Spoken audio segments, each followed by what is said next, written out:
Europe 1, 8h35. C'est le moment de retrouver Natacha Polony et sa revue de presse. Bonjour Natacha. Bonjour Thomas, bonjour Julie, et bonjour à tous. Ce matin, une de vos journaux, on solde l'élection américaine. Le Figaro, Hillary Clinton a-t-elle déjà gagné ?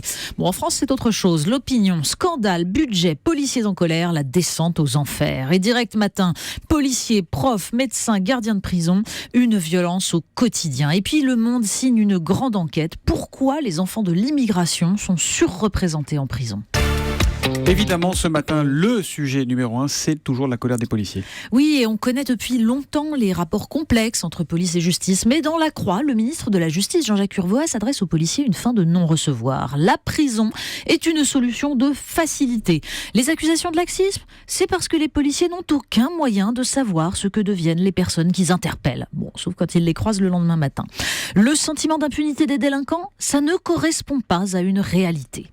Et puis, le débat n'est pas là. L'Humanité le résume à sa une, le débat. Police, ceux qui craquent et ceux qui détournent la colère. Et 20 minutes qui s'interrogent. Le FN infiltre-t-il la police ? 56% des policiers seraient prêts à voter pour le Front National. Dans le Figaro, des policiers témoignent pourtant de cette délinquance quotidienne qui les mine. Ce jeune adulte, par exemple, faisant du rodéo à moto, qui avait blessé l'un des policiers venus l'interpeller, 10 jours d'arrêt de travail tout de même. Un individu déjà condamné pour viol, extorsion de fonds, trafic de stupéfiants. Il a écopé d'un travail d'intérêt général. Bon. Les exemples s'égrènent dans l'article, mais il n'y a pas d'impunité, les policiers se font des idées. Le problème, c'est que le FN les infiltre. La liste des ennuis présidentiels s'allonge ce matin. Oui, l'opinion s'intéresse à un livre de plus. Alors c'est celui des journalistes Georges Malbruno et Christian Chesneau sur les relations entre le Qatar et ses personnalités françaises qui auraient tenté d'en obtenir un peu d'argent. Jean-Marie Le Guen, accusé d'avoir proposé à l'ambassadeur du Qatar de bloquer les questions hostiles à son pays, des élus de la majorité à l'Assemblée, annonce qu'il porte plainte. Le journal parle d'un pouvoir à l'agonie, miné par les règlements de comptes internes. Mais on n'en a pas fini avec l'autre livre, celui dont on parle déjà depuis 2 semaines. Un président ne devrait pas dire ça. Le Figaro s'interroge sur les déclarations du président à propos des opérations Homo, les homicides ciblés de nos services secrets. Un secret de polichinelle, nous dit Alain Barluet. Mais chacun conçoit, écrit-il, que de telles confidences ne contribuent ni à la sécurité des citoyens, ni à la crédibilité de la parole présidentielle.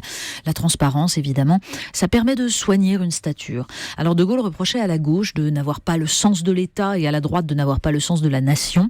Pour une fois, François Hollande paraît de gauche. Vous nous parlez géographie à présent.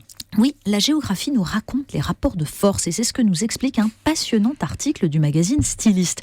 Saviez-vous qu'un quartier entier de Los Angeles a été rendu inaccessible sur Google Street View à la demande des stars qui y habitent ? Exactement comme l'URSS avait fait disparaître des cartes Sillamae, une ville militaro-industrielle secrète.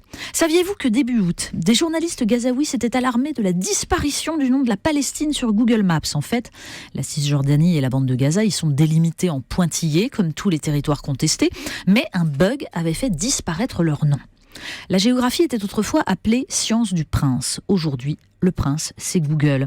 Ainsi, en 2010, des soldats nicaraguayens ont planté un drapeau sur une île costaricaine au motif que Google Maps avait attribué la zone au Nicaragua. La géographie qui nous emmène à présent aux Pays-Bas. Et oui, le gouvernement néerlandais, nous annonce Le Monde, a déposé un projet de loi autorisant le suicide assisté pour les personnes âgées sans motif de maladie, juste parce qu'elles sont vieilles. Le concept, c'est celui de vie accomplie. Une très jolie façon de dire qu'elles ne servent plus à rien. Vous avez un petit peu plus positif pour finir, non ? Mais oui, Stylist cible les héros de notre enfance. Alors, je ne sais pas si c'est plus positif. Stylist nous dit « Ce que nous regardions avec des yeux naïfs prend en fait un tout autre sens une fois que nous y portons des yeux d'adultes. Regardez le village des Schtroumpfs, par exemple. Lieu paradisiaque, progressiste. Ils sont végans avant l'heure avec leur seltz pareil. » Et bien en fait, si on y regarde un peu plus près maintenant, ça relève soit de la secte, même vêtements pour tous, célibat obligatoire, langage réservé aux initiés, soit de la dictature communiste. En fait, c'est vrai, il vaut mieux ne pas vieillir, on perd sa naïveté, on comprend que les politiques français ne sont pas juste attirés par le climat et l'hospitalité qatari, c'est triste. La revue de presse schtroumpfée par Natacha Polony tous les matins à 8h30. À lundi ? À lundi.